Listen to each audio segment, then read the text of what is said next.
Human బాడీలో bones ఏ విధంగా అస్థిపంజరాన్ని form చేస్తాయో అదేవిధంగా స్ట్రక్చర్ కూడా ఆన్సర్కి ఒక షేప్ని ఇస్తుంది. Next, what are the different parts of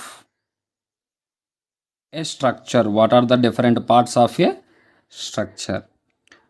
first part is the introduction means పరిచయం.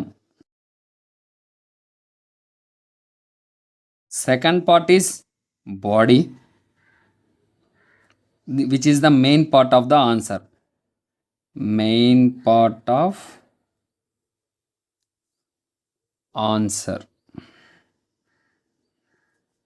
Next one is conclusion, means ముగింపు.